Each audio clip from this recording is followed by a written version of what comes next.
So chapter 1 is more of introduction and history and the main themes of microbiology. Generally speaking, microbiology will be talking about microorganisms. Microorganisms are the organisms that are too small to see it with your eye. You have to use some sort of magnification, whatever the magnification is. We can magnify twice, 3 times, 10 times, 100,000, whatever the number is. But you cannot see it with your eyes anyway. So this list is important to know. What is a microorganism and why did you call it microorganism? Because it's micro, it's too small. You can't see it with your eyes. You have to magnify. Bacteria, virus, fungus, protozoa, helminthes, also known as worms, and algae. So these are the 6 microorganisms you need to remember. Anything else that's not one of those 6 is not a microorganism. Okay? This is generally speaking. Microbiology, occupations there are different types. You can be biotechnology, microbiology, immunologist, public health, environmental health, microbiology, agriculture, a lot of different types. This is just listing the different occupations, nothing that's very important in this one. So follow with me as we go. I will tell you, like the previous is just an idea, okay? But something like this is important, okay? And I'm highlighting as we go. 6 types, you have to remember the 6 types and what does it mean to be microorganism, okay, so far? There are 2 cell lines in microbiology. There is a prokaryote and eukaryote. Pro and eu and karyote. You have 3 things to know here. What's pro and what's eu and what's karyote? Pro means primitive or before. EU means normal or classic. Karyote means nucleus. So when you say prokaryote, it means before the development of nucleus. It's too primitive that it doesn't even have a nucleus. Did you get the idea? This is called prokaryote. So when you say prokaryotes are like bacteria and archaea, does bacteria and archaea have a nucleus? No. The nucleus, classic, I'm talking about the classic nucleus. Don't misunderstand. Classic nucleus means genetic material within a nuclear membrane, right? This is the nucleus. But does that mean that they do not have genetic material? No, they do. They do. But not within a nucleus, not surrounded by a membrane. Is that clear enough? Prokaryotes. And you need to know this. Prokaryotes, what does it mean? Especially if the nucleus part. Like it's unicellular organisms, there are organelles in there within membranes and everything. But what's the main theme or the most important in this to remember? Does not have a classic nucleus. What do you mean by classic nucleus? I mean a membrane bound genetic material inside a membrane. So it means they do have genetic material, not in a membrane. So you cannot call it a nucleus. Clear so far? These are prokaryotes, and there are 2 examples, bacteria and archaea. You need to know that. Eukaryote, on the other hand, means the classic one, the normal one. It does have a nucleus. Obviously, the genetic material is going to be within a nuclear membrane. And this includes animals, plants, fungi, and protists. You need to know this, and you need to remember all these names. Okay? Virus, on the other hand, it's acellular. What do you mean acellular? I mean nothing. None of what we mentioned. None. No nucleus. No cytoplasm. No organelles. No membrane. None of those. So the viruses do not belong to any one of the kingdoms that we will be talking about. The virus is completely different. It's just nucleic acid and protein. That's it. It's not even a cell. It does not have any cellular structure. Clear? Just genetic material and some protein around it. That's it. So does the virus belong to any kingdom? No, it does not. It's just some genetic material surrounded by protein. So if you look at this, it's showing you the nucleic acid inside, surrounded by a capsid, and the capsid is the protein. Nucleic acid, protein around it, and envelope at the outside. That's it. It's not even a cell. And being just genetic material with some protein and envelope around it, it's not a cell, obviously. So they survive within our cells, within any cells in general, not necessarily ours, animals or anything else. So they have they have to live like a parasite. They have to live inside the cells because they are not cells. So they don't have the tools to do anything. This part is just take a look at it. It's not something that's, I mean, we will go through these details in next chapters. But if you look at this, there are different types of microbes. It's just showing you an example of bacteria, like Microbacterium TB, that's rod-shaped. This one is just giving you an example of fungus. We mentioned the types of microorganisms, right? And I told you, it's important to remember these names. That's considered microorganisms. Anything not in this list is not a microorganism. So we said bacteria, you got an example, just look at it. Fungus, example of that is Histoplasma capsulatum. Okay? Algae, what's the example of algae? These different types of algae. The desmides, the Spirogyra filaments, the diatoms, and so on. Just examples. Just take a look at it. So far, no details. So just take a look at it, right? This is an example of virus, herpes simplex. It's an example of virus. Next is a protozoa. Something like the Triphalix. This is an example of protozoa. This is an example of helminthes. And what's helminthes means? Worms. Yes. So this is an example of worms. Roundworm is an example. It's a worm that's round, and this is where the name came from. Like Trichinella spiralis. This is a worm that comes from the pork. If somebody's eating a pork that's not well cooked, you can get this. So nothing important on all these 6 slides. Not a big deal. Just take a look at it. Details will be done later on. So don't worry much about it. This is very important to know. What's biotechnology, what's genetic engineering, and what's bioremediation? All these 3 are the different uses of the microorganisms. Microorganisms are not necessarily harmful, right? It can be beneficial. It can not be doing anything. And it can be harmful as well, right? But there are uses for those. How can we use the microorganisms? The first use is in biotechnology. We are using it. It's not bad. Not all of it is bad. There is part of it is bad, which we call it the pathogenic microorganisms. Other than that, it's not bad. We use it. Biotechnology, as an example, like you produce food. Cheese. You know that to do cheese, beer, yogurt, right? You're using organisms. So this is the good organisms. And when we call that biotechnology, you're using the technology to use these organisms for other uses, for good uses.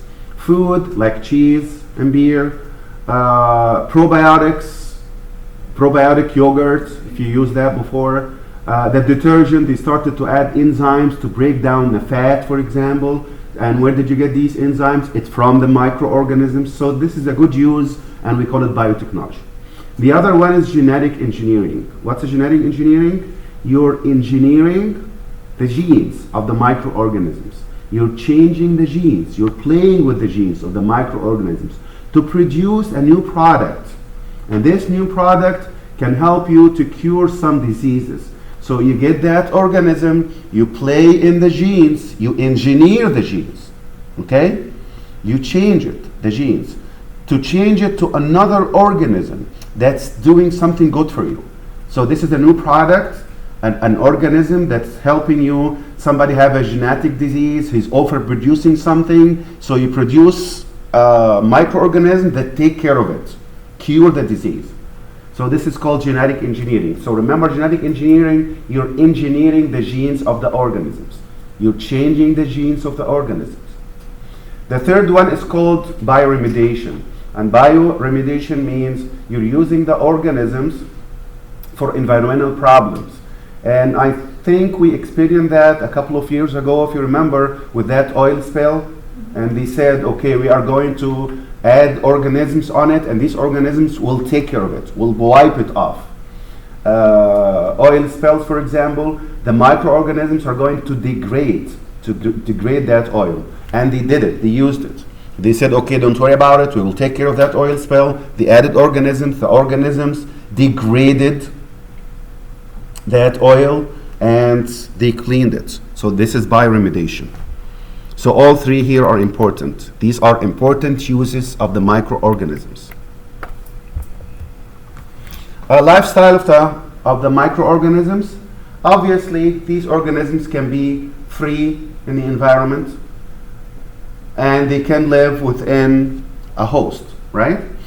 A lot of these microorganisms are not even harmful. Some of them are beneficial. Some of them are not doing anything, but some of them are harmful. The harmful ones only are called the pathogenic ones. Other than that, it's not harmful. They can be parasites. When you say parasite, it means they live on the body of another organism. This is called parasite. The virus is parasite by nature, but the other microorganisms can be or not. An example of that is malaria, AIDS. Where the malaria lives? The malaria lives in our red blood cells, right? So this is considered type of parasite. It's not a virus. We know that malaria is not a virus, right? But it still can be a parasite. So parasite is anything that cannot live on its own. Okay? It has to live within a cell of somebody else, of other organism. And they are always harmful. Like malaria. You know what will happen with malaria? They live in the red blood cells. So we call it parasite, right? AIDS, they live in one of the types of the T lymphocytes, right? The helper. They live inside the cell. So what ultimately will happen to that cell? It will be destroyed, right? So these parasites, they have to be harmful. They don't live inside the cells and keep it. They live inside and then destroy it and then move to another cell. Okay? It does not coexist. They destroy it. It's almost harmful. So only the ones that are harmful, we call it the pathogens or the pathogenic organisms. Okay? And this is one of the types. There are like 2,000 types of microbes that cause disease. These numbers are, look at it. I mean, just understand that pathogenic means patho means disease, genic means generating or causing. So pathogenic microorganisms means the organisms that cause disease. That's it. Numbers are interesting, take a look at it, but too much to ask about these numbers. This table is also something just to look at. Too much to ask about these numbers. You cannot memorize the numbers. It's just something to look at it. Like it's showing you influenza being on top. For example, new cases 3 to 5 million, and a quarter of a million to a half million die from influenza. Typhoid fever 21,200 and so on. Measles, HIV, the dengue fever, the shigellosis, viral hepatitis, malaria, TB, and so on. Just interesting number to look at it. Not much for details to ask about, like numbers, too much. Okay. Neglected tropical diseases. These are the diseases, especially in tropical areas, but it can be anywhere else. That they don't worry much about it, they don't talk about it, it's neglected but it does exist, especially in certain countries, less developed countries basically. Something like ascariasis, like a lot of us don't even know what's ascariasis in the first place. The hookworm, the lymphatic filariasis. Filariasis is coming from elephant. The person looks like an elephant because they block the lymphatics. Schistosomiasis, trachoma, and so on. So these are just diseases, tropical diseases to look at. The historical foundation of microbiology, this part will be important starting from here. This is the history. What we see now is after hundreds of years of work, right? So at the very, very beginning, they thought that there is something called spontaneous generation. What's spontaneous generation? The name gave it away. You're generating something spontaneously, like you're generating a living organism from non-living material. This is obviously not true, right? But this is what they thought in the beginning. They think like the manure, for example, and they found flies coming out of it. Okay, so the enzyme, the flies are coming from the manure, which is a non-living, right? It's non-living manure. So they thought so. But it turned out to be false at the end. They just didn't know. But is it a theory that they used to believe on? Yes, spontaneous generation. So what's spontaneous generation? Generation spontaneously. They thought it's coming from non-living. Living come from non-living. Obviously that's proven to be wrong at the end. So how, who proved it to be wrong? It's Louis Pasteur. Louis Pasteur. So Louis Pasteur, he disapproved that spontaneous generation. He said, no, that's not true. He said there is a theory of biogenesis. This is the truth. This is the truth. It's not spontaneous generation, but we still have to know it. Even though it's proved wrong, but we still have to know it. Spontaneous generation. He said, no, spontaneous generation is not true, but he studied the spontaneous generation. He worked on it until he proved it wrong. And he said, no, the truth is biogenesis. The living organism does not come from the non-living organism. They actually come from other living things, but you didn't see it. Did you get the idea? Scientists and what they do is very important to know. What Louis Pasteur did, for example. First, as you see here, number one, he disapproved spontaneous generation. He made the theory of biogenesis. What's biogenesis? Living come from living. It's biogenesis. Bio, create another bio. Living, create another living. Next scientist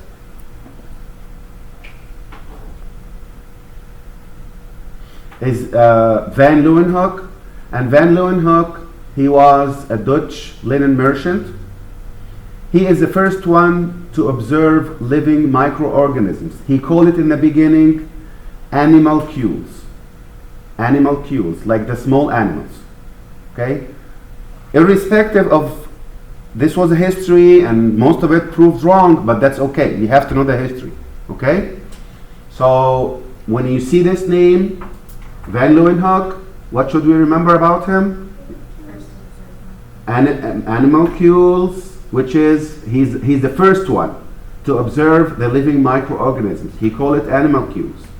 And he is the one that started the single lens magnification up to 300 times of magnification. So this is very important to remember. Living microorganisms, he observed them and he called them animalcules. He's a Dutch linen merchant and he started that single lens magnification, which was, of course, they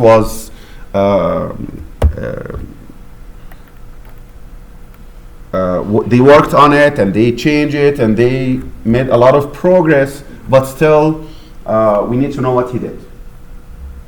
Next one is Louis Pasteur. And Louis Pasteur, we talked about the first part, which is He worked on the spontaneous generation. He worked on it to prove it wrong. He proved it wrong at the end. And he said, living come from living. So when they asked him, what do you mean? Like, why the flies come out of the manure? If the manure is not living, where did it come from? He said, no. It's coming from the air. You just didn't see it. Okay? Like from the air, they put the eggs on the manure and the flies come. So you think it is coming from the manure? It's not. It's in the air. Maybe dust or something that came to the manure and then the flies came out of it at the end. So he said, which is disapproving the spontaneous generation, he said it's coming from the air. That's what it is. Okay? This is one. He started the germ theory of the disease. Germ theory means there is a germ that produces disease. I'm just making it as simple as possible. We will talk about it. But this is called the germ theory. Before that, I think we all heard about this. They used to say the disease is coming from evil and bad intentions and bad work and all that stuff that we hear about. He said, no, that's not true. They come from germs. Germ theory.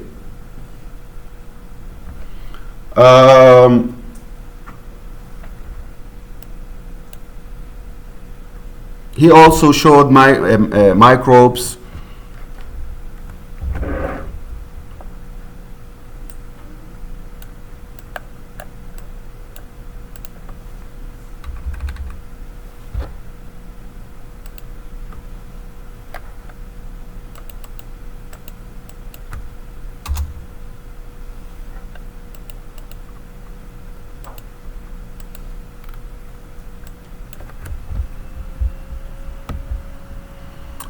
Cause fermentation and spoilage.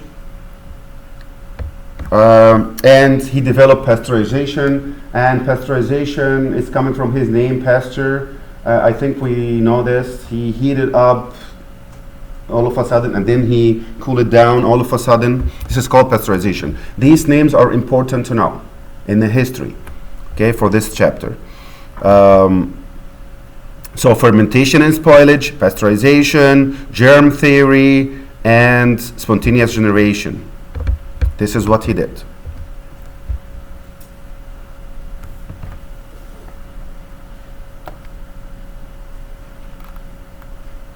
So what's a germ theory?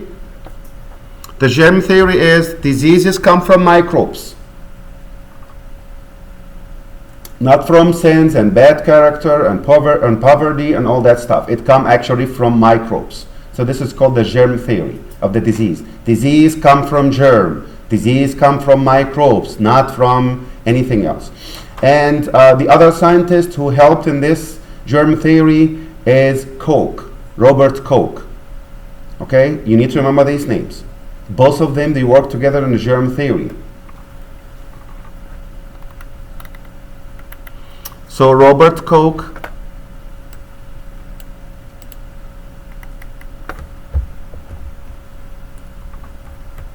what did he do? Koch he established something called the Koch postulate, by which he verified the germ theory. So germ theory is a collaborative work between Pasteur and Koch. Pasteur started, Koch verified it. Okay, so when you hear germ theory, it's a collaboration between those two. This is one. Number two, he did a lot of experiments until he established the link between the disease and causative agent. This microbe is causing this disease. Okay, at the beginning, this virus is causing hepatitis. This TB organism is causing the TB disease, and so on. So he linked those together. This specific microbe is causing this specific disease by doing some experiments. And he is the one who identified anthrax, TB, and cholera. It was not, this is how important his work is. This was not a known disease to the scientist, and he found it, discovered it, and he talked about it. And he developed something called pure culture method. It's coming, but generally speaking, pure culture means a culture that's pure for one microbe only. I can get this culture that have several microbes. I ended up having only one. So we can look at it and study it more. Is that clear so far? Yes, you will be asked about this. This is important to know. What did each one of those did? Scientific method is very important topic that we will be using later on, and we have to understand the basics. And the scientific method is basically start with observation. I notice something, okay? And then I make a hypothesis. A hypothesis means a tentative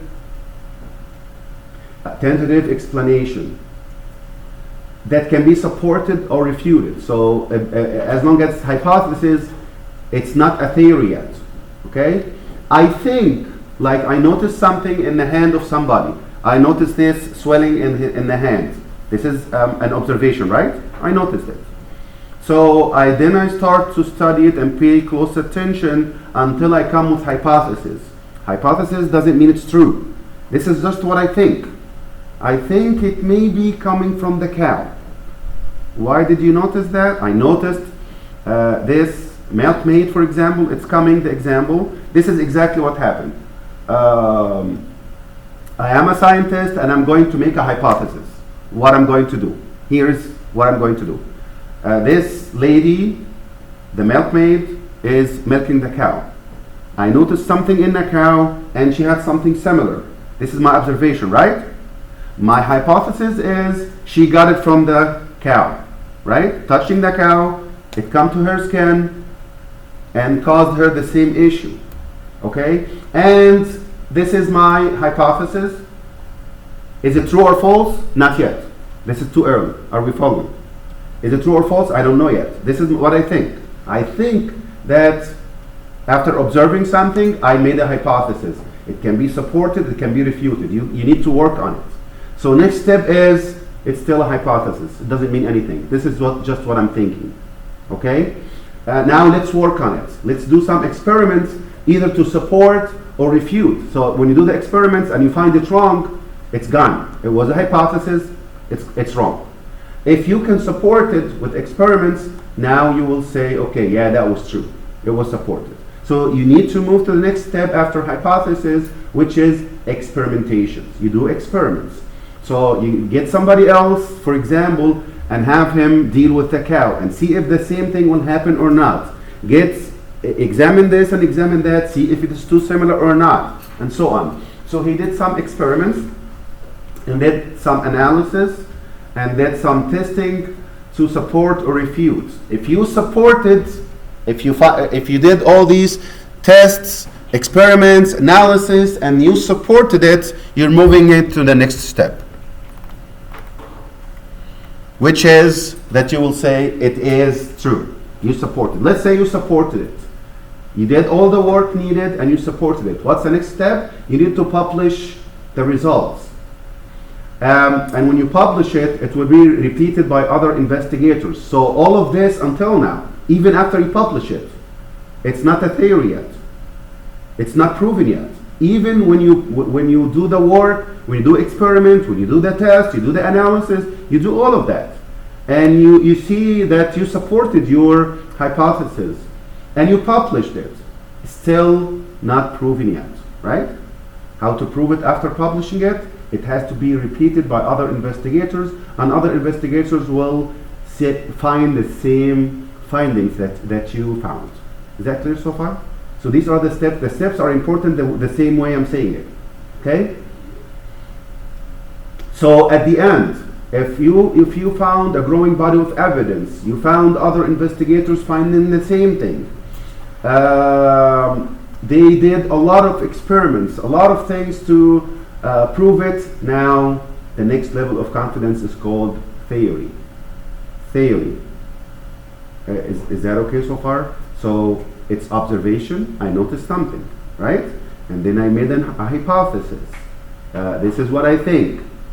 How did you notice it? I observed. I made the link. And so on. And then you do tests and analysis and experiments, and still you publish it, and still not yet.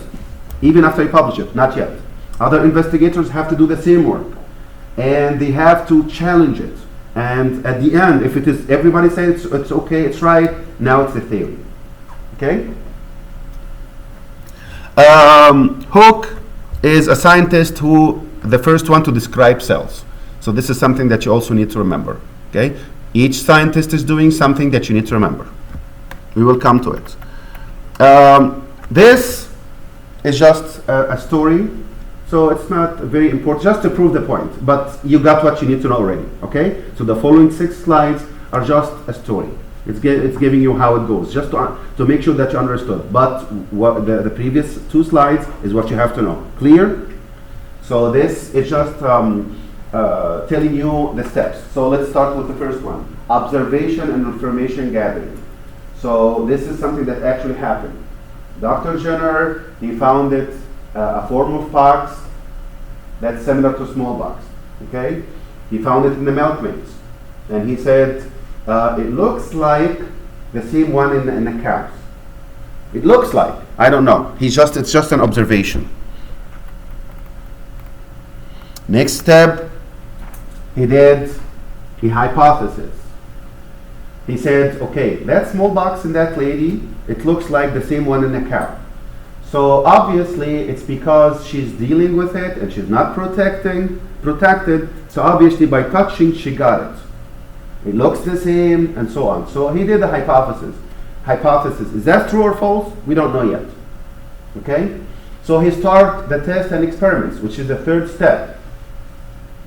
The first one is he got a scrap, like he got this lesion from the cow. He scrapped it, the blisters. He scrapped the blisters from the milkmaids, and he got one of the boys and he inoculated that. He got the scrap and he put it in another boy, and this boy ended up having minor symptoms, but he is not infected. Not like he got it, he put it in his hand, and he got the whole smallpox. No. He just got a little bit, like a tiny spot. Okay? So he moved to the next step, another experiment. The child was exposed twice to pass from active smallpox lesion. And he didn't have anything. So from that observation and from that, he was not expecting that. He was not working for that. He was just, I think this smallpox is coming from the cow. That's it. That's what he thought. And he made a hypothesis. It's coming by direct contact, unprotected contact with the cow. And this is how the milkmaid got it. This is his theory. But accidentally, while he's working on this, and the child got a little bit, and then he's exposed to the disease, he didn't get anything after that. This is accidentally, this is how they found the vaccine. Okay? We know the vaccine, right? Hepatitis vaccine, they give you a little dose, you get a little bit of, not the actual disease, you get something, a little bit of reaction, and then you're protected, right? Measles, mumps, and so on. This was the basics. It was accidental.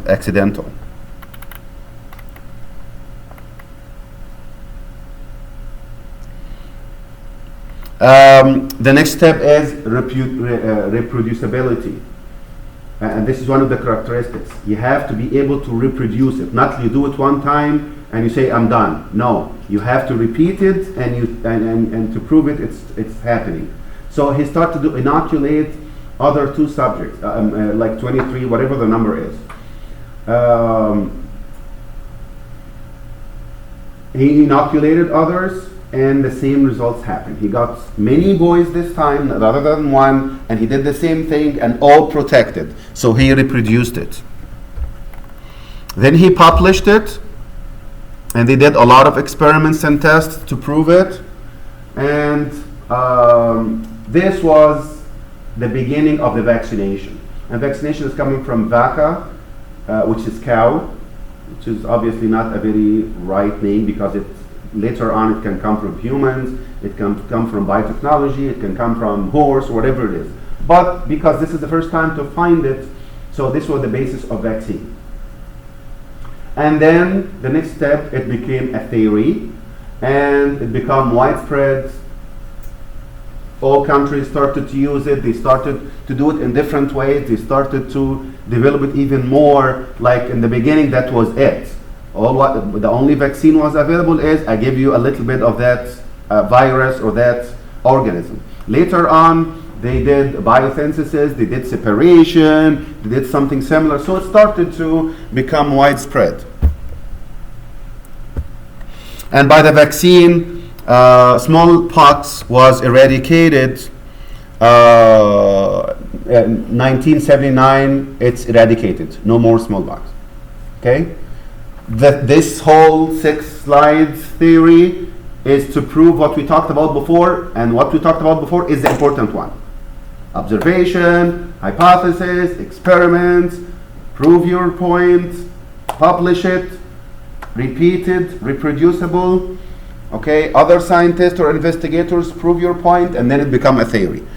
Okay, so all this story is just to apply what we learned. But what we learned is important. Am I being clear enough? Did you get my idea? This is all what you have to know. The whole story is just a story, just to prove it. Okay. The other thing is spores and sterilization. How did they found out about this? A scientist called John Tyndall, and another one that's called Ferdinand Kahn. Both of them, they found out a heat-resistant microbes, meaning it is a microbe, they exposed it to heat, it didn't die. So they were like wondering, what is this? How is it that resistant to heat? So later on, they call it the endospores. Example of that is TB. And if you remember from pathophysiology, we all did pathophysiology, right? So if you remember from pathophysiology, if somebody's having TB and I'm coughing and the sputum got on the floor with the dust and everything, and everybody's going on it and heat and everything still there, right? So the heat did not destroy it. How the heat did not destroy it? Because it's an endospore. It's not the actual bacteria. It's the bacteria shrinking and applying more covers and become an endospore. So develop the endospore. Tyndall and Kahn. From that point, they said, okay, so if there is something that's heat resistant, we call it the endospore. How can we get rid of everything? Meaning everything, including the endospores. They came to the sterilization or sterility. And sterility means eliminating all life forms. Everything, 100%, nothing stays. We call it sterilization, including the endospores, that's heat resistant, and even virus and viral particles. So when you are in a lab or something and you say this specimen is sterile, what do you mean? I mean everything is wiped off, no life at all, even including the endospores. Yes, you find a way to get rid of it. And even the virus and even the viral particles, not even a whole virus. Did you get the sterility? Sterility is wiping off 100%, including endospores and virus particles.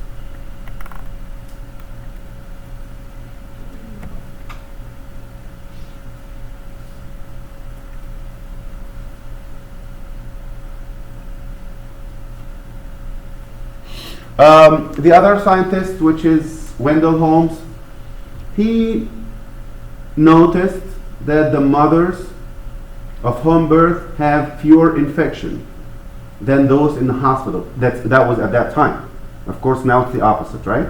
But we're talking about history now. He noticed, it's just an observation.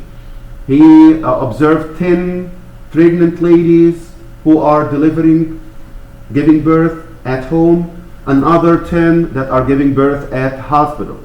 They found the ones that at home are less than one in the hospitals. Until another scientist, his name is Ignaz Semmelweis, and Semmelweis noticed the following. He said the same thing as Holmes, okay? He noticed the same thing. So this is his notification.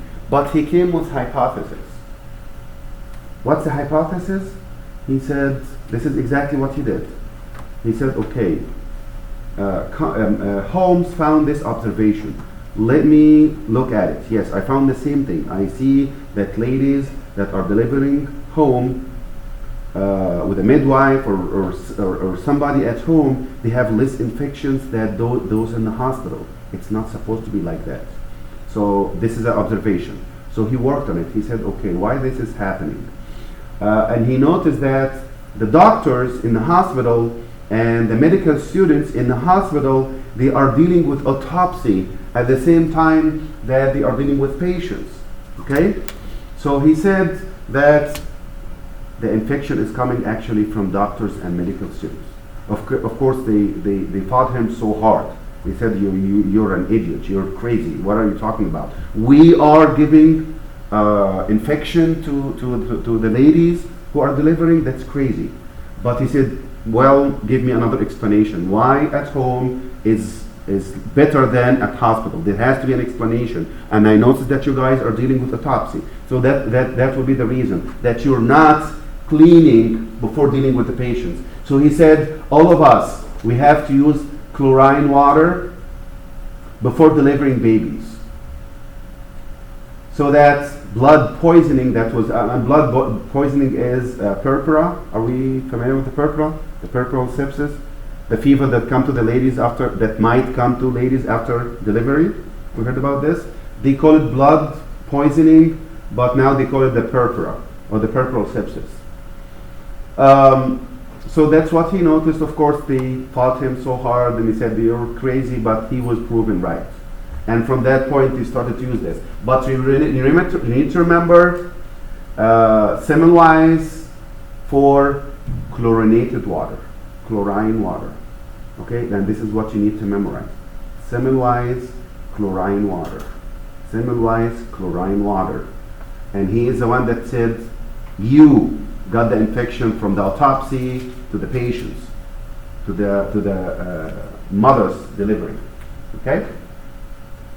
Later on, another scientist whose name is Lester, he introduced the aseptic technique. He said, let's work on it, and we need to use disinfectant before using anything. And they call that the antiseptic surgery. And he is the one who used heat for sterilization as well. You need to remember this.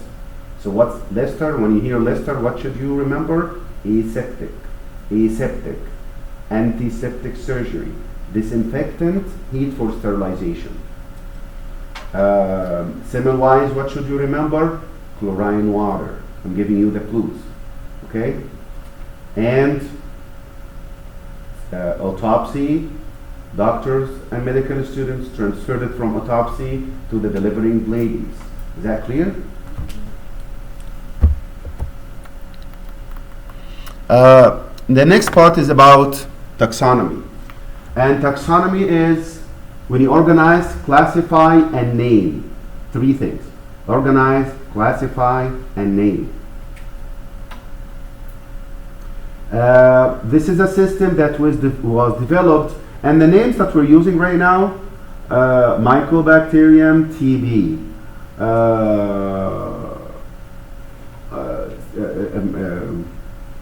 Staphylococcus aureus. All these names came from this system that they developed, which is taxonomy. So taxonomy is that organization, classification, and naming in general, which was organized by Linné. He did not develop it, but he organized it. So what you're doing here is you classify the organisms, you assign names, and then you identify. Okay? Classify, assign names, identify. All three is taxonomy. What's nomenclature? Nomenclature, nomen, isn't it similar to name? Nomen, name, right? So nomenclature is part of the taxonomy. Is that clear? Nomenclature, nomen, name. So nomenclature is assigning a name only. But when you classify, you assign name, identify all together, this is taxonomy, which is that whole science. Here's an example of taxonomy. How are you going to classify and organize? Start with kingdom, phylum, class, order, family, and then you go to Genesis and species. Species is the last one. So if you take it from the other way, from down going up, details are not the most important. This is just an example. Okay? So what I want you to know from this part is this arrangement. Okay? From above going down or from down going up, what's the largest is kingdom. In this kingdom, you have multiple phylums. You take one of these phylums, and you will find you classify it into classes. Each class, you classify it into orders. Each order has families. Each families will contain Genesis and species. Those last two, and pay attention to this is important. The last two, what's the smallest of this? The largest is kingdom. What's the smallest? Species. Species is the smallest of all. But the name come from, you will see all these names later on, come from those two. Okay? So when you say Staphylococcus aureus, Microbacterium TB, what is that? It is Genesis and species. Clear? This is where the name came from. What does it belong to? Yes. Family, order, class, phylum, kingdom. Start from the kingdom. This is the kingdom of Protista, for example. A phylum of that is the Cliophora. A class of that, and then an order of that, and so on. The details are not the most important, but it's extremely important to know that order and to know that the largest is kingdom, and you go down with it in that specific order. And it's important to know that you have that the name comes from those last two. Okay? This is another example here. You can take a look at it, but it's basically the same thing. This is the kingdom of Animalata. Phylum, and then go to class, an order, family, and Genesis species. Genesis species is the one that you're going to use as a scientific name. As you see here, Homo sapiens, Genesis and species. Okay? Genesis is Homo, sapiens is species. Did you get the idea? So the name comes from Genesis and species. Genesis and species. This is where all the names will come from. This is just to help you guys remember, because you have to remember it. So it's kingdom, phylum, class, order, family, genus, and species. King Philip came over for good spaghetti. Okay? Just something to help you remember. But you have to remember it anyway. Kingdom, phylum, class, order, family, genus, species.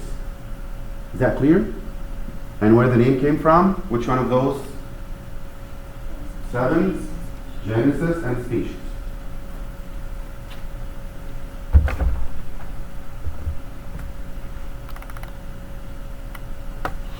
So when you talk about the names, the scientific name, if you ask yourself where this scientific name came from, they call it the binomial nomenclature. What's bi means?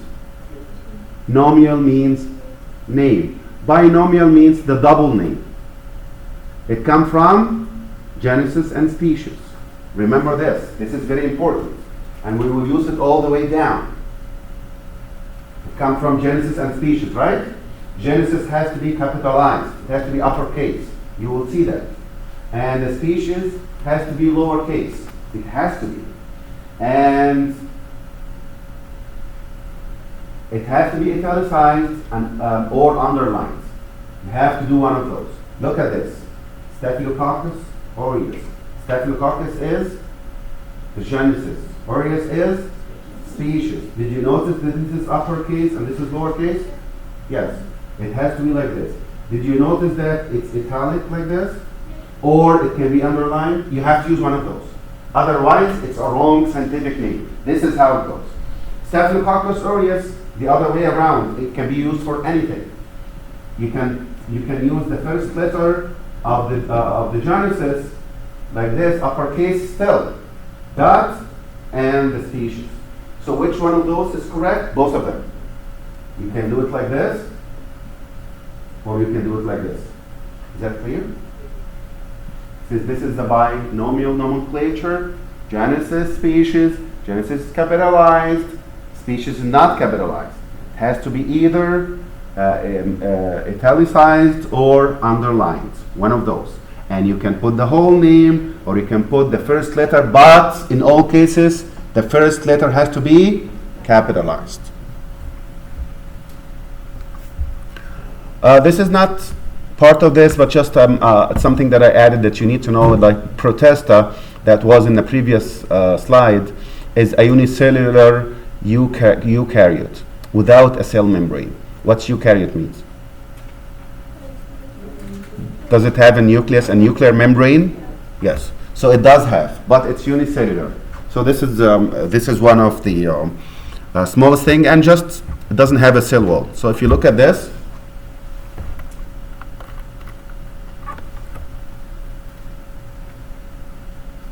protista here, the protista is unicellular, it's eukaryote, but no cell membrane.